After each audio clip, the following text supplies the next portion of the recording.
फोर्टियम news network में स्वागत है आपका अभय दुबे जी। अब ऐसा कौन सा दबाव हो गया, डर हो गया कि जीएसटी, जबकि ये जीएसटी की काउंसिल कमेटी में 1 महीना पहले ही सब चीजें शुरू हो चुकी थी कि भाई इस तारीख से जीएसटी की दरें कम हो जाएंगी। प्रधानमंत्री तो डर क्यों गए? अखबारों की कटिंग ट्वीट कर रहे हैं, एक दो नहीं, सब अखबारों की फ्रंट पेज की ट्वीट कर रहे हैं, जैसे कोई सेल्समैन माल बेचता है, देखो मेरा माल नया, मेरा माल नया। खेल क्या है ये? खेल ये है कि अपना प्रधानमंत्री जो दावा करता था कि मेरा सीना 56 इंच का है, बहुत ही दयनीय स्थिति में पहुंच गया है। उसकी समझ में नहीं आ रहा है कि वो जो उसका पिछला रवाबदाब था उसको वापस कैसे हासिल करे। वो जानता है भले ही कितना भी झूठे आंकड़े देकर एक गुलाबी तस्वीर बनाई जाए, नरेंद्र मोदी अच्छी तरह जानते हैं कि देश की अर्थव्यवस्था जबरदस्त संकट में है और उसको संकट में डालने का काम उन्हीं के परम मित्र डोनाल्ड ट्रंप ने किया है। पहले से ही अर्थव्यवस्था संकट में थी, ट्रंप के टैरिफ हमले से और बहुत बुरे संकट में आ गई है। ऐसी स्थिति में इनको कुछ ना कुछ ऐसा करना था जिससे ये लगे कि ये अर्थव्यवस्था को कोई बूस्ट करना चाहते। इस पूरे चक्कर में क्या हुआ कि आपने देखा होगा ना कि लोग अपना माल बेचते हैं ठेले पे कि 10 का माल 8 में, 10 का माल 7 में, ले लो, 10 का माल 8 में, ताजा माल 10 का 8 में दे रहे हैं, ये सब। या नेट पे इस तरह की चीजें बिकती हैं कि अभी तुरंत अगर आप खरीद लेंगे तो आपको 3 रुपए का कम मिलेगा, इस तरह का। हालत ये है कि अखबारों में सरकार ने जैसा माहौल बनाया है उसके हिसाब से अखबारों में लिस्ट छप रही है कि पहले बटर इतने में मिल रहा था, अब बटर इतने में मिल रहा है। पहले दूध का पैकेट इतने में था, अब इतने में है। अब बटर होल मिल्क इतने में था, अब ये इस तरह, ये सब पूरा का पूरा उसमें छप रहा है। अच्छा, प्रधानमंत्री ने भारतीय जनता पार्टी के कार्यकर्ताओं को आदेश दिया है। ये बात बहुत गंभीर है भाई। वो जितनी उनके अंदर क्षमता है, प्रधानमंत्री के अंदर जितनी उनके पास शक्तियां हैं, संसाधन है, सब लगा दिए उन्होंने, अपने आप को दांव पे लगा दिया उन्होंने। इसमें उन्होंने भारतीय जनता कि वो बाजारों के अंदर जुलूस निकालें और लोगों को बताएं कि इस बचत उत्सव का क्या मतलब है।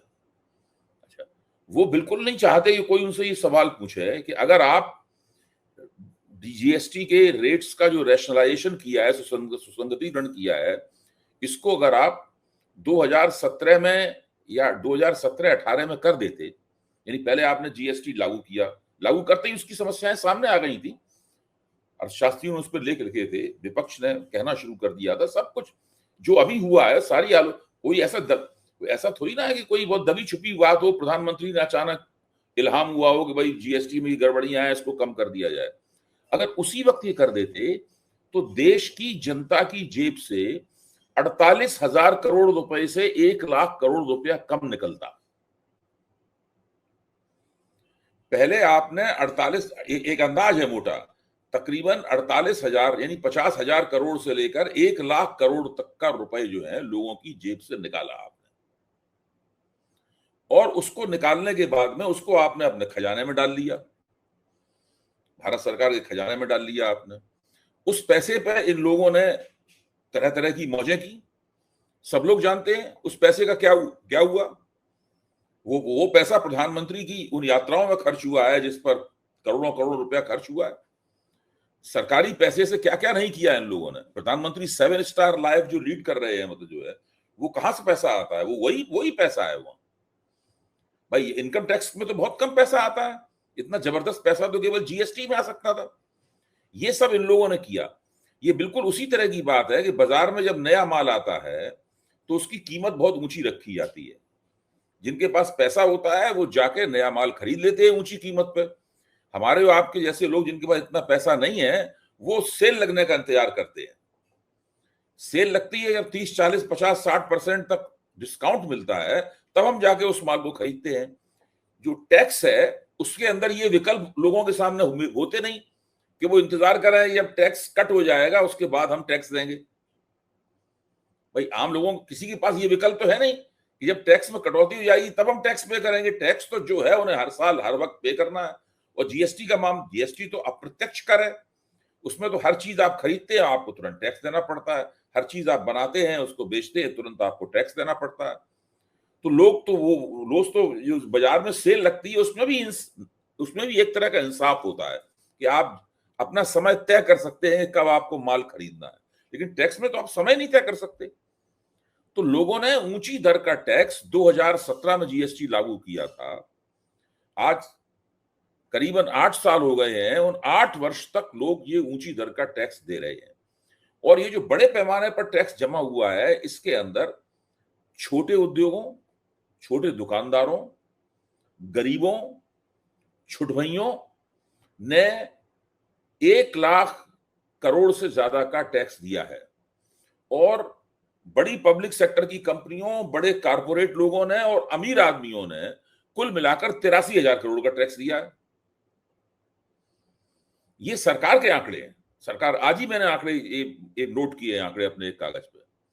यानी इस देश के अमीर आदमियों ने, सक्षम लोगों ने, जिन पर ज्यादा टैक्स लगना चाहिए था, उन्होंने इस देश की गरीब और सामान्य जनता से और निम्न मध्यम वर्ग से कम टैक्स दिया है, और हम और बाकी सब लोगों ने उससे ज्यादा टैक्स दिया है।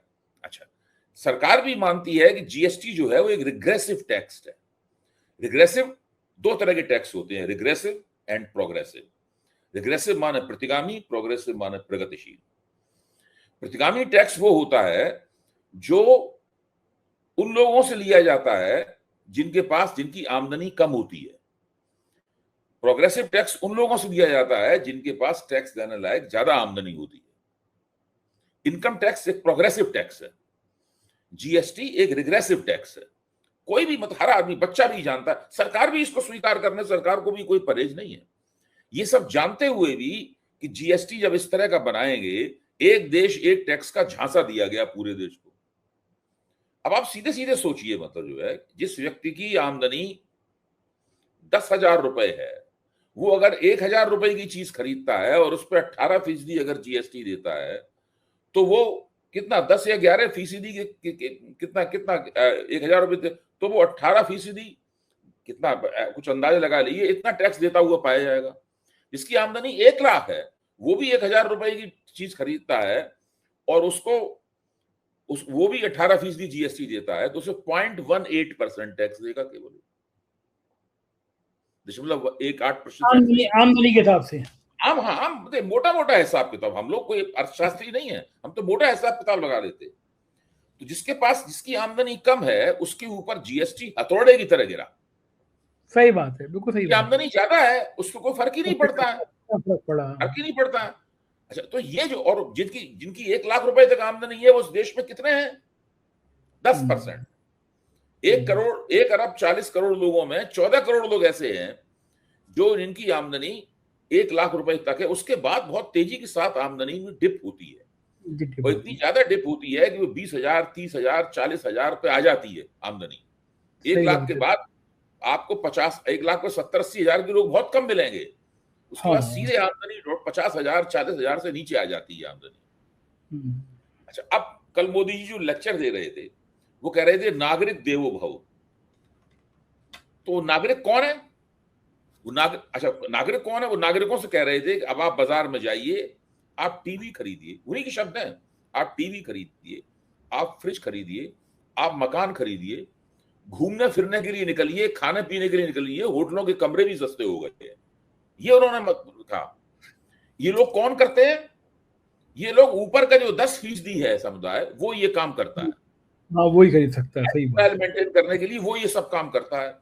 बाकी जो लोग 30-40 हजार या उससे कम कमाते हैं, उनकी तो हैसियत ही नहीं है इस बाजार में दाखिल होने की। तो ये जो बचत उत्सव है, ये जो आपने 7 साल तक लोगों की लूट की है, ये उसका उत्सव है, ये लूटोत्सव है, ये बचतोत्सव नहीं है, ये लूटोत्सव है।